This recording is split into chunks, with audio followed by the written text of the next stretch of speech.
এই ষড়যন্ত্র বাস্তবায়ন হবে যদি যেখানে কোরআন হয় সেখানে গন্ডগোল পাবা। কার কথা? সেই তদানীন্তন সময়ের কাফেরদের কথা আল্লাহ কোরআনে কোট করে দিলেন। ঠিক আজকে পৃথিবীতেও তাই কোরআন মানুষ শুনতে চায় না।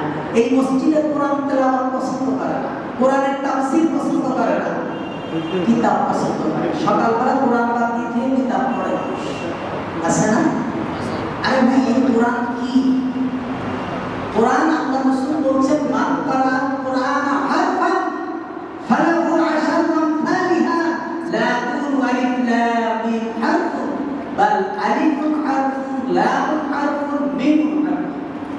আল্লাহ রাসূল বলছেন কেউ যদি কোরআন থেকে একটা অক্ষর পড়ে তার 10টা নেকি। সুবহানাল্লাহ। বলছেন আমি বলছি না যে আলিফ লাম মিম একটা অক্ষর, আমি মুহাম্মদ সে কথা বলছি না, বরং কেউ যদি আলিফ লাম মিম পড়ে 3টা অক্ষর পড়লো 30টা নেকি হলো। সুবহানাল্লাহ। তার মানে এই কোরআনে আবু জাহেলের নাম আছে না, ফেরাউনের নাম আছে না? আপনি ফেরাউনের নাম যদি কোরআন পড়ার সময় পড়েন তাও 3 নেকি হবে। হা ওয়া আইন ওয়াও 50টা নেকি হবে। ফেরাউনের নাম পড়লে যদি কোরআন পড়ে, কোরআন খুব মর্যাদাপূর্ণ। কোরআন পৃথিবীর ভিতরে সবথেকে বড় হেদায়েতের গ্রন্থ হলো কোরআন। কোরআন ছাড়া কোনো জাতি কোনোভাবেই হেদায়েত পাওয়া সম্ভব না। আমাদের সমস্যা হয়ে গেছে আমরা মনে করি কোরআন বুঝতে কিতাব, আর আমাদের যারা গতানুগতিক আলেম আছে এরাও মানুষদেরকে কেমন যেন বলতে চায় এটা আমাদের কিতাব, আমরা পড়ো। তোমাদের পানি পড়ার দরকার আমার কাছে আসো, ফুলের দরকার আমার কাছে আসো, কোরআনের তাফসীর আমি যেভাবে করব সেভাবেই হবে। তোমরা বুঝবা না কোরআন, তোমরা কি বুঝবা? তোমরা স্কুল কলেজে পড়ো, তোমরা বাড়িতে থাকো, তুমি এই করো। এই জাতি আমাদের দেশে, আপনাদেরকে আমি বলি, আমাদের দেশে আপনারা যারা ইউটিউবার আছেন, যারা দেবেন আলোচনা তাফসীরের ভিতরে খুতবা সম্পূর্ণটা দেন, খুতবার ভিতরে একটা শব্দ এদিক ওদিক হবে না, কিন্তু কোরআনের তাফসীর বুঝাতে গেলে অনেক কথা আনুষঙ্গিক আসবে। এখন দেখা গেল ভালো কথাগুলো বাদ দিয়ে আনুষঙ্গিক টুক দিয়ে দেন, কালকে সকালবেলা আমার নিয়ে লোক মিছিল করা শুরু করবে। এগুলো করে কোরআন এমন গুরুত্বপূর্ণ কিতাব, আমরা কোরআনটাকে মনে করি আলেমদের কিতাব। যারা মাদ্রাসায় পড়েছে কোরআন হলো তাদের কিতাব, যারা মাদ্রাসায় পড়েছে কোরআনের কথা শুধু তারাই বলে। আপনাদের এখানে অনেক শিক্ষিত ছেলে আছে, অল্প বয়সী ছেলে আছে, এই ইন্টারনেটের যুগে অনলাইনের যুগে আপনারা জানেন। আমাদের দেশে অসংখ্য পীর আছে, সেই পীরেরা সারা জীবনে 50টা মানুষের নামাজ পড়াইতে পারে। আপনাদের কি বিশ্বাস হয়? বরং এমন পীর আছে যেই পীরের কাছে নামাজ পড়া অবস্থায় যে নামাজ ছেড়ে দিয়েছে, জিকির করা অবস্থায় যে জিকির ছেড়ে দিয়েছে, পর্দা করা অবস্থায় যে পর্দা ছেড়ে দিয়েছে, এরকম অসংখ্য পীর আছে। আপনাদের যদি ঠিকানা লাগে এই মিরপুর থেকে শুরু করে একদম কক্সবাজার পর্যন্ত যাওয়া শুরু করবেন সাইকেল নিয়ে, দেখবেন কয়েক লক্ষ পীরের বাসস্থান আছে, এক জায়গায় নামাজ পড়া চলে। এরা বিরোধিতা করে কার? এরা বিরোধিতা করে সারা দুনিয়া ইসলামিক স্কলারদের একজন জাকির নায়েক। কেন করে? জাকির নায়েক প্যান্ট পরে, জাকির নায়েক শার্ট গায়ে।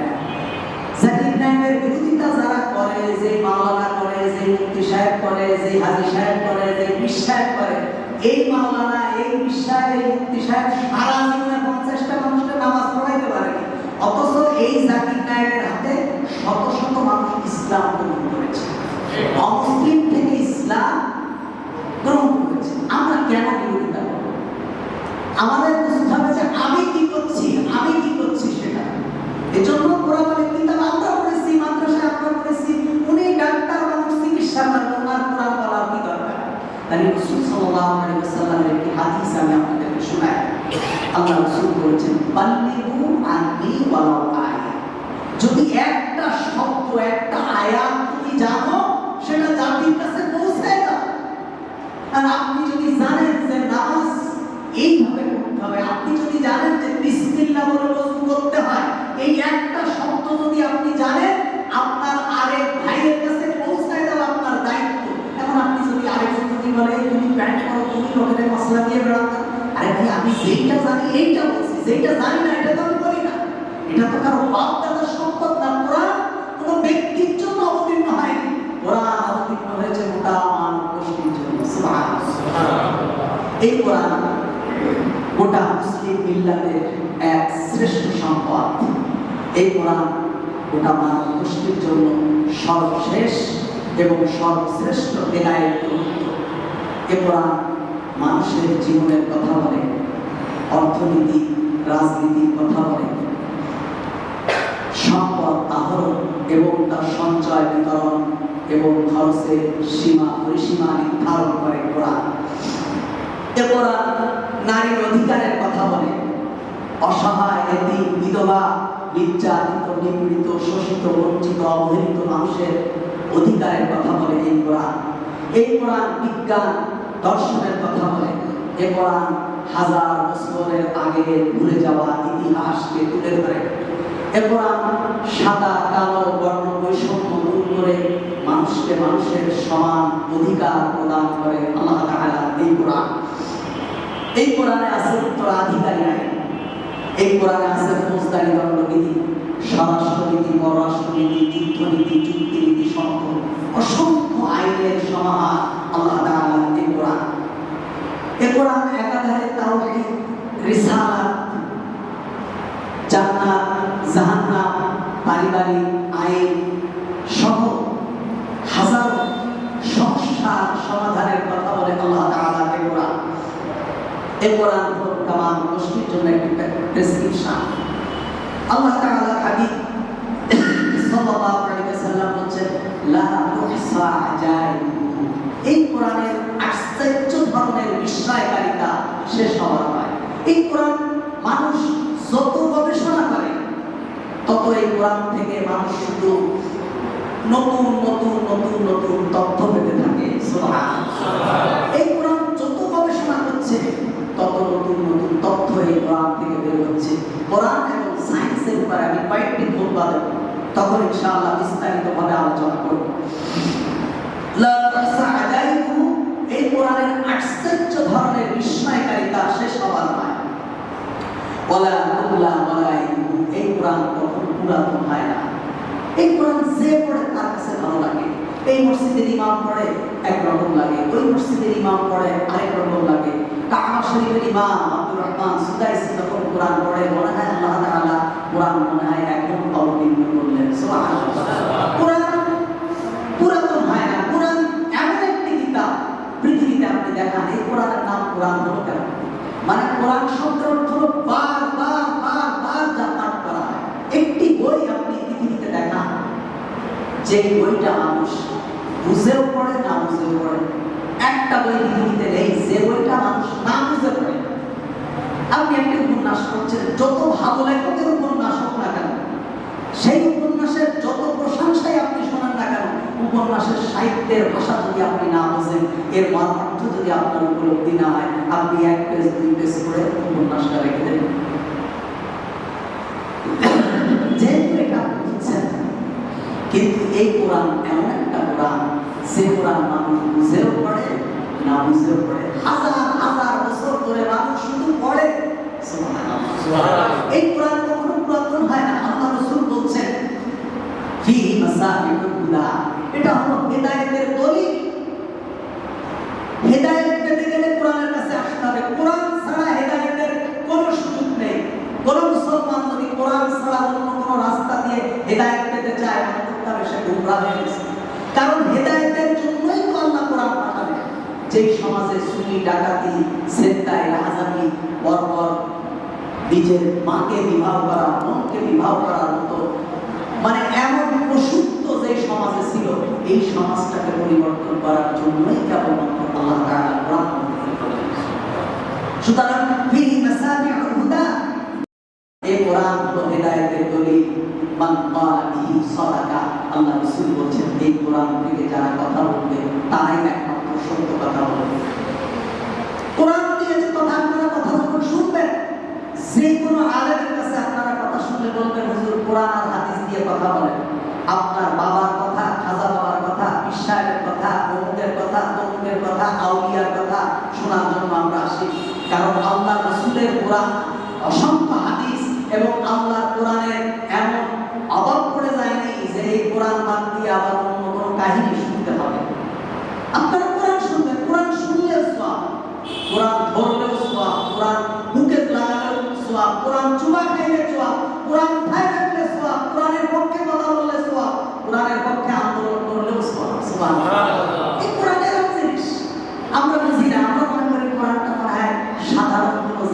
বা হুজুরদের কিতাব।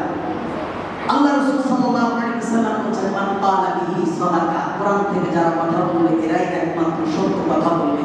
ওমান আমিলা বিহি উজিরা, আর এই কোরআন দিয়ে যারা আমল করবে, যাদের আমলটা কোরআনের সঙ্গে মিশে যাবে, যাদের আমলটা কোরআন অনুযায়ী হবে, বলছে তারাই একমাত্র কল্যাণ পাবে।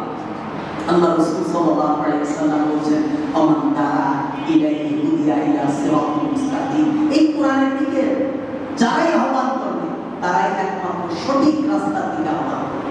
কোরআন ছাড়া অন্য কোনো রাস্তার দিকে যদি কেউ ডাকে তাহলে সে সঠিক রাস্তার দিকে ডাকে। আজকে কিন্তু ফেরকার অভাব নেই, অনেকে আছেন কোরআন মানেই না। দুঃখের বিষয় আপনারা তো দেখেন মুসলমান, আল্লাহু আকবার, তাদের কাছে কোরআন হাদিসের লেশ মাত্র নেই, অথচ তারা বলতেছে মুসলমান। গত 2 দিন ধরে একটা জিনিস ভাইরাল হয়েছে, অনেকেই জানেন। এই দেশের একজন বক্তা, তারে মানুষ হেলিকপ্টারে করে নেয় ওয়াজ করতে। সে বলছে কি, আল্লাহর মান নবীরে দিয়া আল্লাহ গেছে গায়েব হয়ে। নাউজুবিল্লাহ। নবীর মাল খাজারে দিয়া খাজায় আছে, খাজা ঘুমায় আজমিরে। নাউজুবিল্লাহ। মানে আল্লাহর মাল খাজারে দিয়া আল্লাহ গেছে গায়েব হয়ে, আল্লাহর মাল নবীরে দিয়া আল্লাহ গেছে গায়েব হয়ে। একেবারে কাট্টাশি এই কথা যদি কেউ বিশ্বাস করে, আবু জাহেলের ভিতরে আর এর ভিতরে কোনো পার্থক্য নেই। এই ব্যক্তি যে হুজুর এই ব্যক্তির জানাজা পড়বে তওবা না করলে সেই ইমামের পিছনে নামাজ পড়া যায় না। আপনি কত মারাত্মক আকীদা যে মানুষ এগুলো বলে বেড়াচ্ছে, অথচ মানুষ শুনছে, মানুষ বলছে যে আমি মুসলমান। এগুলোর বিরুদ্ধে কোনো হুজুরদের আন্দোলন নেই। হুজুরদের আন্দোলন কি? ওই মসজিদে চলে আমি বললো কেন, ওই মসজিদে আসতে আমি বললো কেন, ওখানে আমাদের এই বললো কেন। একটা মানুষ নামাজ পড়ে না তাতে কোনো সমস্যা নেই, কিন্তু ওই ব্যক্তিটা একটু ঠ্যাং ফাঁক করে দাঁড়ালো তো না, এটাই হলো সমস্যা। একদম দাড়ি টোটালি রাখে না, একদম মানুষের একটু ছোট রেখেছে, বলছে দাড়ি কাটা আসা সমান। মানে তুমি ছোট রাখলে কেন, তুমি শেষে যাও, হয় এক হাত করবো লম্বা, না শেষে যাও। কি আজীব ব্যাপার। ও ব্যক্তি টোটালি রাখে না, ওর নিয়ে কোনো আন্দোলন নেই। যে ছাত্রটা কলেজে পড়ে, ইউনিভার্সিটিতে পড়ে, সে কেবল দাড়ি রাখা শুরু করেছে, সে ছোট ছোট রাখে। এখন এর বিরুদ্ধে আন্দোলন হলো দাড়ি রাখা কাটা সাসা সমান। মানে তুমি রাখলে কেন, তুমি শেষে যাও। আস্তাগফিরুল্লাহ। আল্লাহ রাসূল সাল্লাল্লাহু আলাইহি ওয়াসাল্লাম বলেছেন যে কোরআনের দিকে ডাকবে মানুষকে, সেই একমাত্র হেদায়েত পাবে। কোরআন হলো আল্লাহ এই সব থেকে বড় মুআজিজা হলো কোরআন। এই কোরআন পড়ে আজও যদি কেউ ভুল দেয় তাহলে এই কোরআনকে আল্লাহ তাআলা বলেছেন শিফা, এটা হলো শিফা। এই কোরআন হলো সব থেকে বড় মুআজিজা। যে কোরআন পুরাতন হয় না, যে কোরআন মানুষ যত শোনে তত শুনতে ইচ্ছা করে, যে কোরআন যত পড়ে তত পড়তে ইচ্ছা করে, এই কোরআনের তাফসীর যত শোনে শুধু শুনতে ইচ্ছা করে। এই জন্য এই কোরআন হলো সব থেকে বড় মুআজিজা। কোরআন কেন এসেছে আমি আপনাদেরকে বলি, আল্লাহ তাআলা যদি তৌফিক দেয় ধারাবাহিক আমি তাফসীর করব, আপনারা জানবেন, বুঝবেন যে কোরআনে আল্লাহ কি বলেছে। কত চমৎকার চমৎকার কাহিনী, কত চমৎকার চমৎকার উদাহরণ আল্লাহ তাআলা কোরআনে দিয়েছেন, যা আপনারা কল্পনা করতে পারেননি যে এগুলো কি কোরআনে থাকে। এজন্য আপনারা তাফসীর, বিশেষ করে জুমার খুতবাকে আপনারা মিস করবেন না। কারণ 2020 সালে যে খুতবা দেওয়া হচ্ছে, যদি 40 বছর আল্লাহ আমাদের বাঁচায় রাখে আর আমি খুতবা দেই, এই খুতবা হয়তো দ্বিতীয়বার আসবে না। কারণ আল্লাহর কোরআনের এত অভাব পড়েনি, রাসূলুল্লাহর হাদিসের, যে আমার ওই এক খুতবা বারবার বলেই বলতে হবে। এজন্য কেউ মিস করবে না। যার যত কাজ থাকে খুতবাগুলো শুনবেন বিশেষ করে, এবং শোনায় দেবেন, মানুষকে শুনতে উদ্বুদ্ধ করবেন, নিজেরা শুনবেন, পরিবারকে শোনাবেন।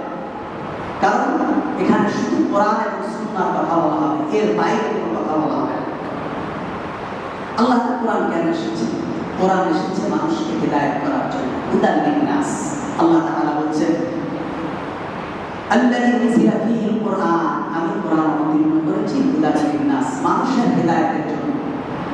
কোরআন তো তাবিজের জন্য আসে, কোরআন ঝাড়ফুঁক করার জন্য আসে, কোরআন তেলাওয়াতের জন্য আসে, কোরআন শুধু ঘরে রাখার জন্য আসেনি, কোরআন শুধু মুখস্থ পড়ার জন্য আসেনি, কোরআন এসেছে প্রতিষ্ঠিত হওয়ার জন্য।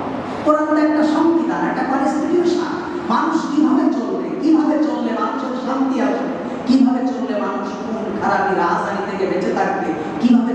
এই অসামাজিকতা থেকে মানুষ রক্ষা পাবে, কিভাবে চললে বরবাদ থেকে মানুষ ফিরে থাকবে, এই সব কিছু আল্লাহ তাআলা কোরআনে দিয়েছেন।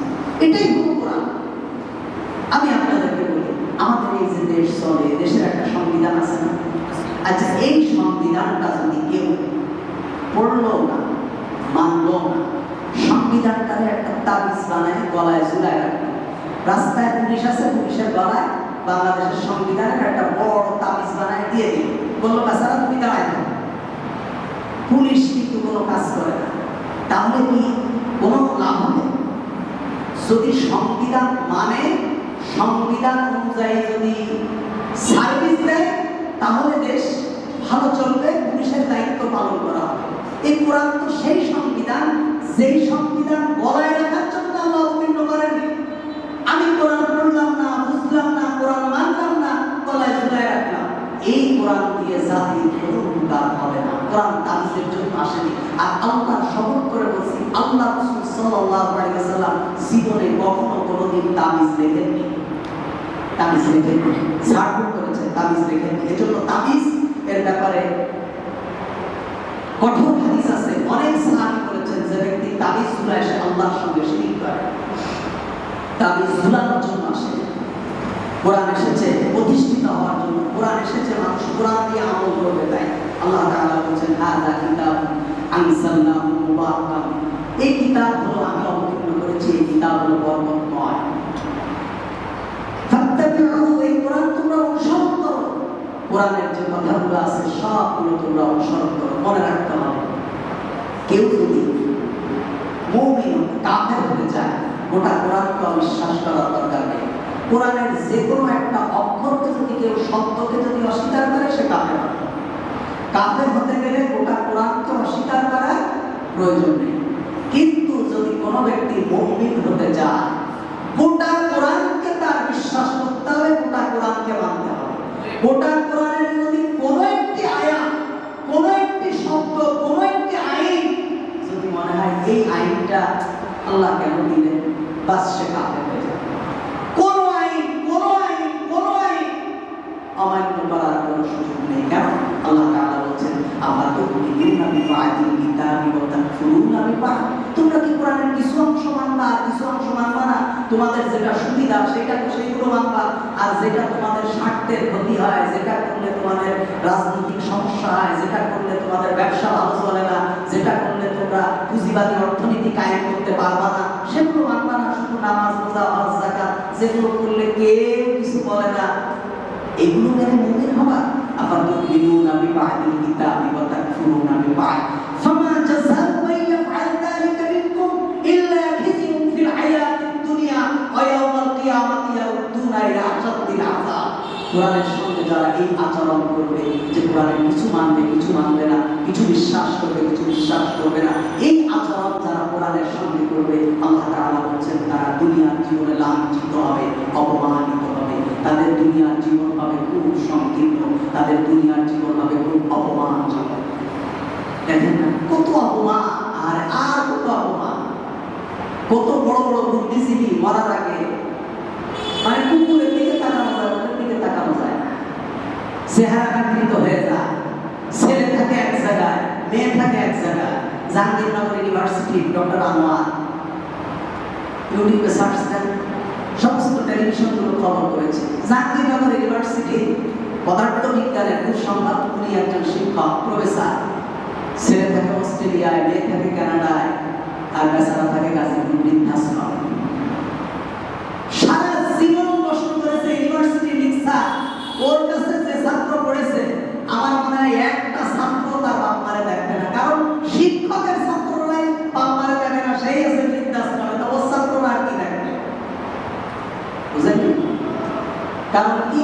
আল্লাহ বলছে সব শিখেছো। ডক্টর শহীদুল্লাহ বলেছেন তুমি সব জানতা সংক্ষেপ, কিন্তু আল্লাহ কোরআন জানো না, তুমি কিচ্ছু জানো না। সুবহানাল্লাহ, তুমি কোরআন জানো না। ডক্টর শহীদুল্লাহ বলেছেন তুমি যত ডিগ্রি অর্জন করেছো, যদি কোরআন না জানো তুমি মূর্খ, তোমার কাছে কোনো জ্ঞান নেই। আজকে যারা জ্ঞান পাপী, যারা আল্লাহর কোরআনকে পাশ কাটায় নিজেদের চেতনাকে পৃথিবীতে বাস্তবায়ন করতে চায়, মরার আগে এদের যে কি করুণ পরিণতি ওটা জাতিটা দেখে। কারণ কি? তারা কোরআনের সাথে গাদ্দারি করেছে। তো এই কোরআন হলো অনুসরণ করার জন্য এসেছে। আল্লাহ তাআলা বলেছেন, ওয়ালাউ আন্না আহলাল কুরআ আমানু ওয়াত্তাকাউ লাফাতাহনা আলাইহিম বারাকাতিন মিনাস সামাই ওয়াল আরদ। কোন জনপদের অধিবাসী যদি আল্লাহ তাআলার প্রতি ঈমান আনে আর তাকওয়া নীতি অবলম্বন করে, আল্লাহ তাআলা বলেন আকাশ এবং জমিনে সমস্ত বরকতের দরজাগুলো আমি আল্লাহ তাআলা তাদের জন্য উন্মুক্ত করে দেব। আমার প্রতি ঈমান আনে এবং তাকওয়া নীতি অবলম্বন করে, আকাশ এবং জমিনের যত বরকতের দরজা আছে সমস্ত বরকতের দরজা আল্লাহ তাআলা তাদের জন্য খুলে দেবে। সুবহানাল্লাহ। বরকত কি বুঝেন না? বরকত কি বুঝেন না? হাজার কোটি টাকার মালিক ডাক্তার বলে দিয়েছে কিচ্ছু খাইতে পারবে না, পানি খাওয়া কিসে, পানি বেশি খাওয়া রক্তের ওই জিনিসটা বেড়ে যাবে, তখন তুমি আর বাঁচতে পারবে না। মানে সব বিষয় টাকায় থাকে।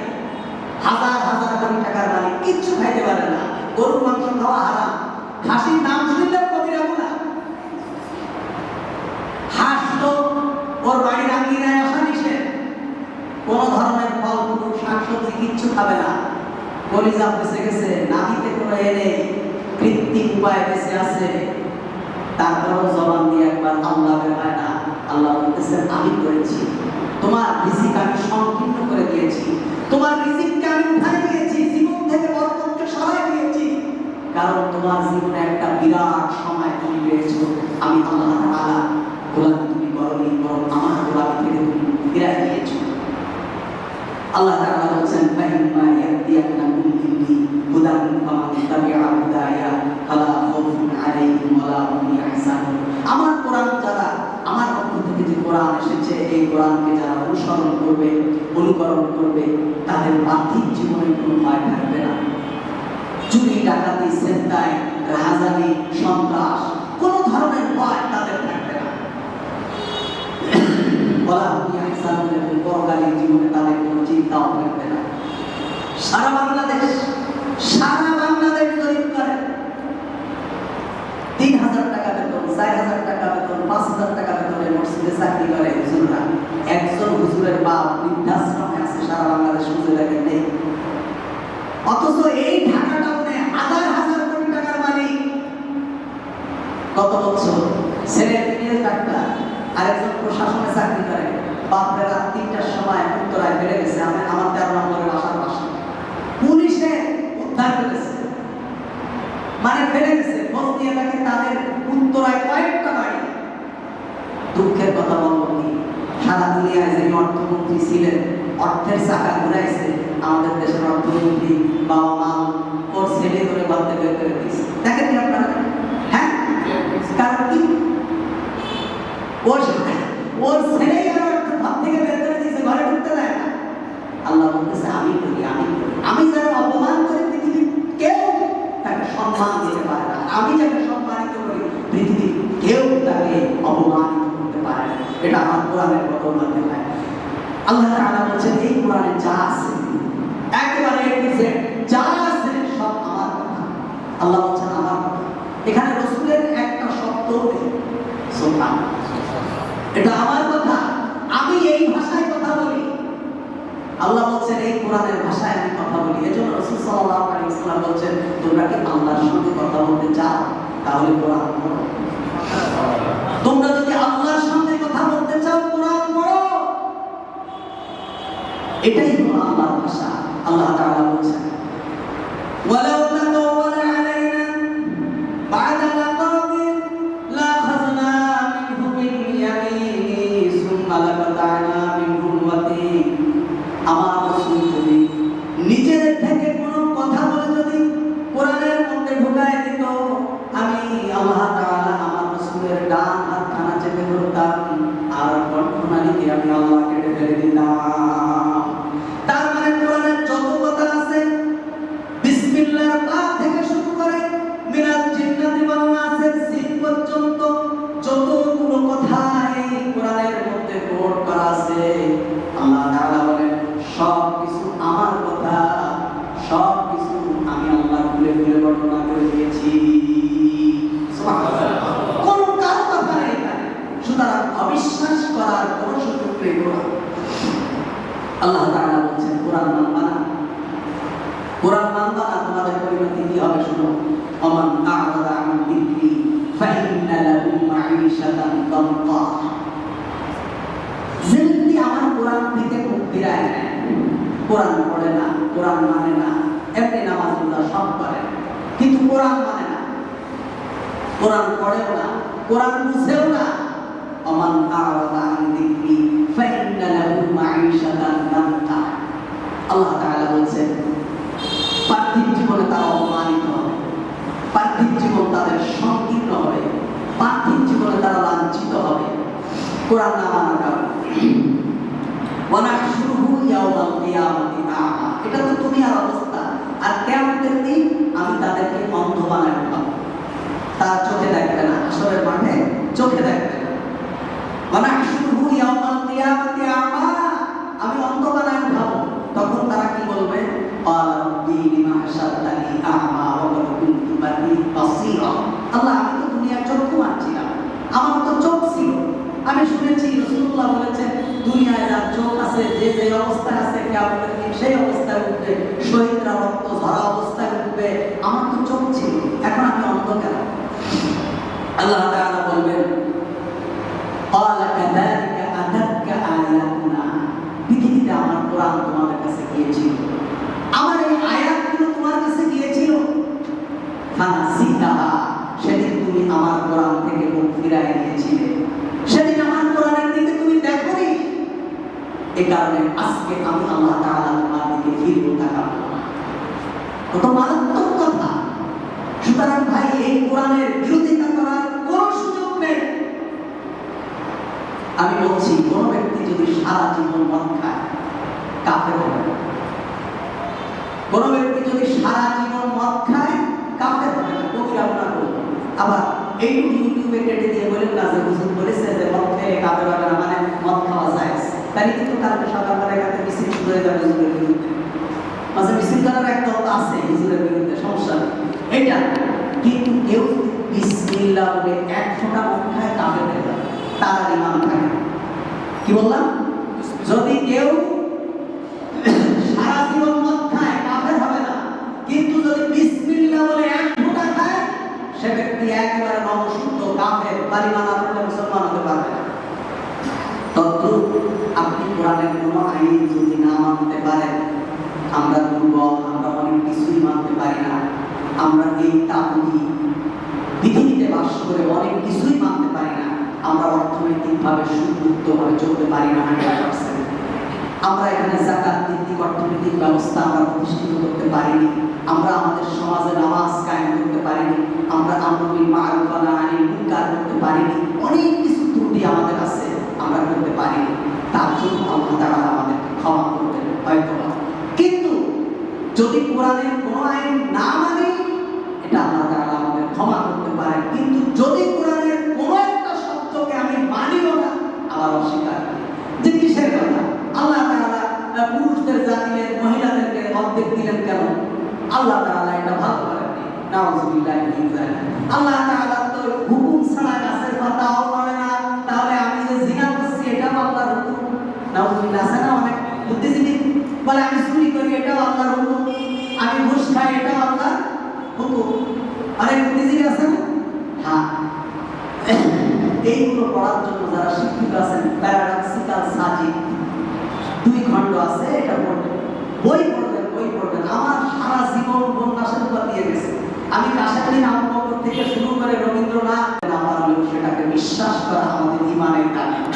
যে ভাই আমরা করতে পারছি না, কিন্তু না, এখন আমরা যদি এর বাইরে আবার প্রশ্ন করি, যেমন ইমাম আবু হানিফা রাহিমাহুল্লাহ উনি বলছেন যদি কেউ বলে যে আমি নবী, শেষ নবীর পরেও কেউ নবী দাবি করে, ইমাম আবু হানিফা বলছেন কেউ যদি জিজ্ঞেস করে তুমি নবী, তার প্রমাণ কি? বলছে জিজ্ঞেস করার দ্বারা সে ব্যক্তি কাফের হয়ে গেছে। জিজ্ঞেস করার অর্থই হলো ও যদি প্রমাণ দিতে পারে তুমি তাকে নবী মেনে নেবা। সুতরাং জিজ্ঞাসা করা যাবে না। যে তুমি যে নবী তার প্রমাণকে এটা জিজ্ঞাসা করা যাবে না, কারণ নবীর পরে আর কোনো নবী আসবে না, এটাই হলো আমাদের ঈমান। সুতরাং আল্লাহর কোনো আইনের ব্যাপারে জিজ্ঞাসা করা যাবে না। সামি'না ওয়া আতা'না, শুনলাম এবং মেনে নিলাম। মানতে পারিনি আমার ব্যর্থতা, কিন্তু আল্লাহর কোনো আইনকে কোনোভাবেই প্রশ্নবিদ্ধ করার কোনো সুযোগ নেই। যা আছে সব, এটা মনে রাখতে হবে। আমাদের যুবকদেরকে তো বিভিন্ন ধরনের মাথা ভিতরে ঢুকায়, বিভিন্ন দিক থেকে ঢুকায়। এই জন্যই আল্লাহ রাসূল সাল্লাল্লাহু আলাইহি ওয়াসাল্লাম যুবকদেরকে বেশি ভালোবাসতেন, কারণ যুবকরাই এই পৃথিবীর সমাজকে পরিবর্তন করেছে, যুবকদের দ্বারাই সম্ভব হয়েছে। আর বুড়া যেগুলো আছে এগুলো তো সব বুদ্ধি থেকে এদের মাথা সুন্দর নেই, এরা কেউ কেউ ঘরে ঘোড়ায় বসে বসে শয়তানি করেছে। তো মুহাম্মদ সাল্লাল্লাহু আলাইহি ওয়াসাল্লামের সময় করেছে, এখনো করছে, কিয়ামত পর্যন্ত করবে। কিন্তু যুবকরাই পেরেছে তাদের ব্রেন দিয়ে, তাদের মেধা দিয়ে আল্লাহর কোরআনের যতটুকুই বাস্তবায়ন করার জন্য যতটুকুই করেছে যুবকরাই করেছে। আল্লাহ রাসূল এমন একদিন বক্তৃতা দিচ্ছিলেন, একজন যুবক এসে দাঁড়িয়ে আছে। আল্লাহ রাসূল সাল্লাল্লাহু আলাইহি ওয়াসাল্লাম নিজের গায়ের চাদরখানা এরকম ছুঁড়ে মারলেন।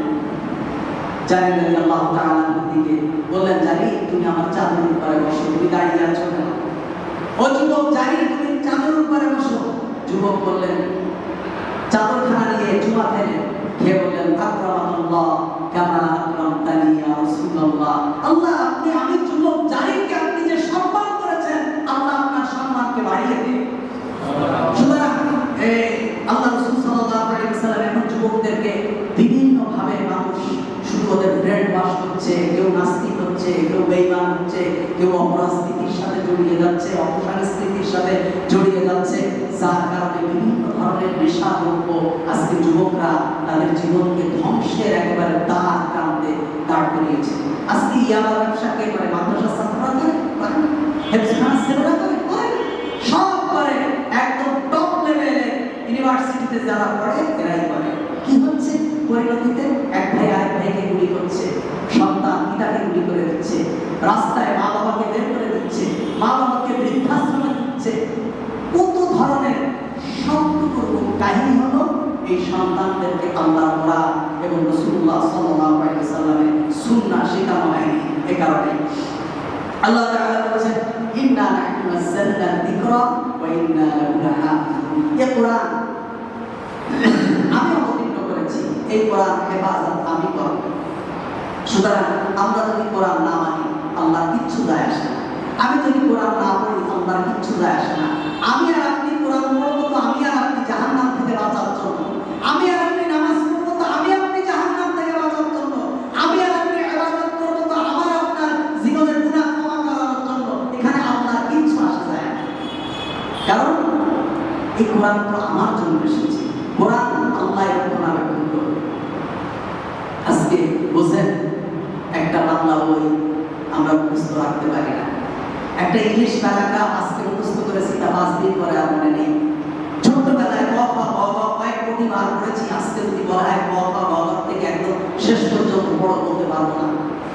অক্ষর চিহ্ন, শব্দ চিহ্ন কোনটা কি বলতে পারবো, কিন্তু লাইন ধরে বলা ক্ষমতা নেই, ভুলে গেছি। আমার কথা বলি, আমি 50টা মতো সূত্র বীজগণিতের আমার মুখস্থ ছিল, বীজগণিতের বই ছিল, বীজগণিতের কলম ধরেছি, তার কখন উত্তর হয়েছে আমি নিজেও জানি না। বীজগণিতের শুরুতে কলম ধরেছি, উত্তর মিলে গেছে, ফাঁকে আমি মনে মনে কয়েক লাইন সিটিও লিখে ফেলেছি বন্ধু বান্ধবের কাছে, মিলে গেছে, সব মুখস্থ। এখন কিচ্ছু মানে এখন এই ক্লাস পরিষ্কার হলে পরে টুকার হয়। কিন্তু আল্লাহ বলতেছে এই কোরআন আমি রক্ষণাবেক্ষণ করবো কিভাবে?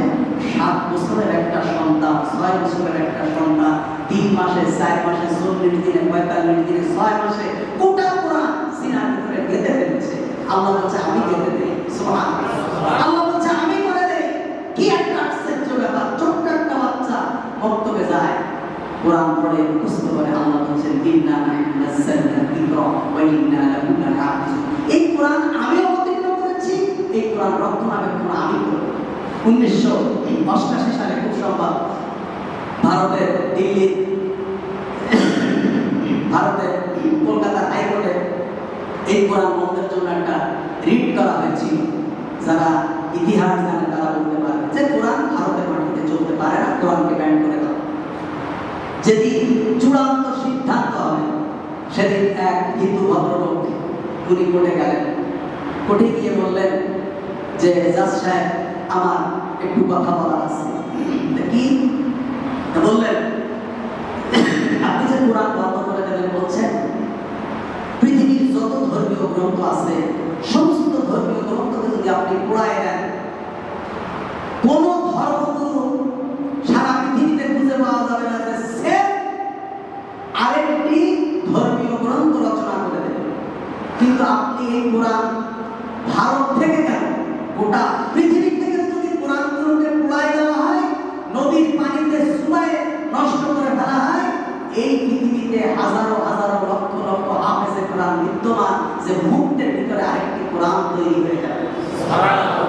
আল্লাহ তাআলা বলছেন তখন আর এটা বাস্তবায়ন হয়। আল্লাহ বলছেন ইন্না নাযালনা যিকরা ওয়া ইন্না লাহু লাহাফিজুন। এই কোরআন আমি অবতীর্ণ করেছি, এই কোরআন রক্ষণাবেক্ষণের দায়িত্ব আমার, এই কোরআন আমি রক্ষণাবেক্ষণ করব। আল্লাহ তাআলা বলছেন ইন্নামাল মুমিনুনা আল্লাযীনা ইযা যুকিরাল্লাহু ওয়াজিলাত কুলুবুহুম ওয়া ইযা তুলিয়াত আলাইহিম আয়াতুহু যাদাতহুম ঈমানা। কোরআনের কথা শুনলে মুমিন যারা তাদের অন্তর কেঁপে ওঠে, আর যারা মুনাফিক তাদের অন্তরে জ্বালা শুরু হয়ে যায়। মানে কোরআনের কথা ওদের ভালো লাগে না, সব ভালো লাগে, কোরআন ভালো লাগে না। বিসমিল্লাহ বলে শুরু করলেই ভালো লাগে না। এক বিসমিল্লাহ নিয়ে কিন্তু তার কি চলছে আজকে 40-45 বছর। আল্লাহ বিসমিল্লাহ থাকলে কি আর না থাকলে কি, মুসলমানের অন্তরে বিসমিল্লাহ থাকলেই আল্লাহ তাআলা বলছেন যারা মুমিন তাদের অন্তরটা কেঁপে ওঠে কোরআনের কথা শুনলে, আল্লাহর কথা শুনলে। ওয়াজিলাত কুলুবুহুম, অন্তর কম্পিত হয়। ওয়াইযা তুলিয়াত আলাইহিম আয়াতুহু, আর যখন তাদের সামনে আল্লাহর কোরআন থেকে বলা হয় যাদাতহুম ঈমান, ঈমান বাড়ে। সুবহানাল্লাহ ওয়া বিহামদিহি। এজন্য কোরআন আমাদেরকে মানতে হবে, কোরআন পড়তে হবে। প্রত্যেকে আমরা কোরআন পড়ব। সামনে রমজান আসছে, যারা পড়তে পারি না, আর কোরআন এত সহজ, এত সহজ। আল্লাহ বলছে আমি কোরআন সহজ করে অবতীর্ণ করেছি, একেবারে সহজ। আপনারা জানেন না, মানুষ বলে ইংরেজি ভাষা সহজ, আরবি ভাষা আল্লাহর কোরআন সব থেকে সহজ। আপনার ছোট্ট ভাই যে কিছুই জানে না, দুনিয়া সম্পর্কে যার কোনো জ্ঞান নেই, যে ক খ এবিসিডি জানে না, সেই ছেলে কোরআনের হাফেজ হয়, আপনি পারবেন না কেন? আপনার তো কলেজ ইউনিভার্সিটিতে পড়েছেন, এক মাস যদি আপনি পড়েন, 1 থেকে 2 ঘন্টা করে আপনি কোরআন দেখে পড়তে পারবেন। এত সহজ কোরআন। কিন্তু আমরা জানি না, আমরা মনে করি এটা হুজুরদের কিতাব, হুজুররা বলুন না। আল্লাহ তাআলা যদি আপনাদেরকে প্রশ্ন করে, আল্লাহ তাআলা যদি আমাদেরকে প্রশ্ন করে যে আমি যে তোমাদের কাছে একটা কিতাব দিয়েছিলাম, কোরআন দিয়েছিলাম, তোমরা কি এই কোরআনটা পড়েছো? শুধু এই একটা প্রশ্ন যদি করে তোমরা কি এই কোরআন পড়েছো, কি উত্তর দেবে? আজকে আমরা মাদ্রাসার ছাত্রদের দোষ খুঁজে বেড়াই যে ছাত্র মাদ্রাসার ছেলেরা বদমাশ। বুঝলেন, এই কোরআনে লক্ষ লক্ষ শব্দ আছে। এই কোরআনটা মুখস্থ করতে গিয়ে আমার ছেলে হেফজ করছে, 17 পারা চলছে। এই কোরআন একটা বাচ্চা হেফজ করতে গিয়ে কয়েক কোটি বার পড়া লাগে, কয়েক কোটি বার। এবং জীবনে যতদিন বেঁচে থাকবে এই কোরআন পড়া লাগে, আর মুখস্থ থাকে না। আবশ্যকতা প্রতিদিন পড়তেই হবে, আর মুখস্থ থাকবে। এটা বাংলা বই না, যা একটা পড়ে তবে সারা জীবন মনে থাকবে এই কোরআন। এই কোরআনের একটা শব্দ করলে 10টা নেকি হয়। আল্লাহ তাআলা বলেন মান জাআবিল হাসানাতি ফালাহু আশারু আমসালিহা, যে ব্যক্তি একটা নেকি করে আমি তার নেকিটাকে 10 গুণ বাড়ায় দেই। তাহলে একটা অক্ষর পড়লে যদি 10 নেকি হয়, আল্লাহ যদি 10 গুণ বাড়ায় দেয় কত হয়? 100 নেকি। তাহলে যে এই কোরআনটাকে কয়েক কোটি বার পড়লো, সে কত নেকি কামাই করেছে? পৃথিবীর কোনো কম্পিউটার আর পৃথিবীর কোনো চার্টার অ্যাকাউন্ট নেই যে এই হিসাব করবে। আমি আর আপনি একটু নামাজ পড়ি আর না পড়ি, ওই বাচ্চাদেরকে আমরা গালিগালাজ করি, হুজুরদেরকে গালিগালাজ করি, মাদ্রাসা ছাত্রদেরকে গালিগালাজ করি, কিয়ামতের দিন দেখা যাবে মানে ওদের নিকটে আমরা নেই। এই জন্য যারা কোরআন বলা, আল্লাহ রাসূল বলছেন তুমি কি বেহেশতে যেতে চাও? খুব আলেম, তাহলে আলেম হও। আল্লাহ রাসূল বলছেন তুমি কি বেহেশতে যেতে চাও? আলেম হও। বলছে তুমি তো আলেম হতে পারো না, বয়স হয়ে গেছে, আলেম হওয়ার আর কোনো সুযোগ নেই। বলছে আবার আলেমের পিতা হও। আল্লাহ রাসূল বলছেন 2 নম্বর অপশন হলো তোমার সন্তানদেরকে ইলম শেখাও। বলছে ইলম শেখাতে পারলে না কি করবা? বলছে কওতালিবুল ইলম তাহলে তুমি ছাত্র হয়ে যাও, মসজিদে বসে বসে বসে বসে দুই এক শব্দ করে কোরআন পড়তে থাকো। তোমার পার্মানেন্ট রেগুলার ছাত্র হতে হবে না, তুমি শুধু কোরআন শিখতেছো। প্রতিদিন যে একটা দুটো শব্দ, একটা দুটো আয়াত ইমাম সাহেবের পাশে বসলে, মুয়াজ্জিনের কাছে বসলে, বাড়ি একজন মুরব্বির কাছে বসলে, মোটামুটি তুমি ছাত্রের খাতায় হাজিরা রেখে দাও। আল্লাহ রাসূল বলছে তুমি তাও পারবে না, তুমি ভাগা। আল্লাহ রাসূল বলছেন মুহিব্বাল আলেম, আলেমদেরকে ভালোবাসো। সুবহানাল্লাহ। আল্লাহ রাসূল বলছেন কুন আলেমান, আলেম হও, আলেমের পিতা হও, ছাত্র হও, আল্লাহ আলেমদেরকে ভালোবাসো, আলেমদের সাথে সম্পর্ক রাখো। বলছে এই চারটা অপশনের কোনোটা যদি তোমার সাথে না থাকে, আল্লাহ রাসূল বলছেন ওয়ালাউ খামিসান, বেহেশত যাওয়ার জন্য আমি রাসূলের কাছে পঞ্চম আর কোনো রাস্তা নেই। তুমি যদি জান্নাতে যেতে চাও, পঞ্চম আর কোনো রাস্তা তোমার জন্য খোলা নেই। সুতরাং আমার এই চারটে কন্ডিশনের যে কোনো একটা ভিতরে আসতে হবে। হয় আমাকে আলেম হতে হবে, নয় আলেমের পিতা হতে হবে, নয় ছাত্র হতে হবে, আর নয় মুহিব্বাল আলেম, আলেমদেরকে ভালোবাসা, আলেমদের সাথে সম্পর্ক রাখতে হবে। এজন্য এই কোরআন এসেছে, আল্লাহ তাআলা বলেছেন ইলাইকা লিতুখরিজান নাস মিনাল যুলমাতি ইলান নূর। এই কোরআন এসেছে মানুষকে অন্ধকার থেকে, বর্বর থেকে, অসভ্য থেকে, নিকৃষ্ট স্বভাব থেকে, কৃপণতা থেকে, সমস্ত বদখাসলাত অন্ধকার থেকে মানুষকে আলো দেখাবার জন্য এই কোরআন এসেছে। সুতরাং এই কোরআনকে আমরা প্রত্যেকেই চেষ্টা করব মানার জন্য। আগামী পর্বে ইনশাআল্লাহ সূরা বাকারা এরপর থেকে 3 নম্বর আয়াত থেকে তাফসীর হবে ধারাবাহিক। এটা হলো এজন্য আমরা প্রতিজ্ঞা করি, সামনে রমজান আসছে, এতে যদি আপনারা বলেন আমাদের ইমাম সাহেব আছেন, যদি বলেন যে সাহেব আপনি একটু সময় দেন, আমার যত কাজ থাকুক হাজার ব্যস্ততার মাঝে আমি আসবো, আপনাদেরকে সময় দেব। আর যুবকদের কোরআন শুরু হয়ে গেছে, আপনারা সময় দেন, আল্লাহর রাস্তাতে সময় দেন। আমরা আল্লাহর জান্নাতে যাওয়ার জন্য, নিজেদেরকে জাহান্নাম থেকে বাঁচানোর জন্য সময় দেন। কারণ এই জমি আমার যে মা দিয়েছে, এই মসজিদ যিনি করেছেন, আপনারা যারা আবাদ করছেন, সকলের একটাই উদ্দেশ্য যে আল্লাহ তাআলা যেন আমাদেরকে পরকালে মুক্তি দেয়।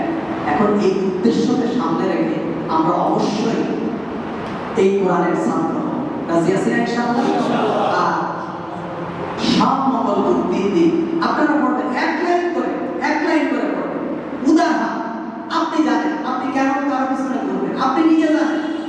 তাহলে এই ইসলামী ফাউন্ডেশনে রমজান মাসে 35% ছাড় দেয়, অর্থাৎ 35%, আর অন্য সময় 25%। ইবনে কাসির এক খণ্ড নিয়ে আসেন, পুরো খণ্ডটা নিয়ে আসেন না, অল্প কয়েক হাজার টাকা লাগবে। এত সুন্দরভাবে বাংলায় তাফসীর ঘটনা উল্লেখ করে, মাসাইল উল্লেখ করে নিয়ে ইবনে কাসির নিয়ে আসেন ইসলামী ফাউন্ডেশন থেকে। আপনারা ইসলামী ফাউন্ডেশন থেকে বুখারী কিনে নিয়ে আসেন, মুসলিম কিনে নিয়ে আসেন, আপনারা ইসলামী ফাউন্ডেশন থেকে ইসলামী সাহিত্য কিনে নিয়ে আসেন, নিজের ঘরে একটা লাইব্রেরি করে ফেলেন। এজন্য আমরা যেন কোরআন পড়ি, আল্লাহ তাআলা আমাদেরকে কোরআনের ছায়া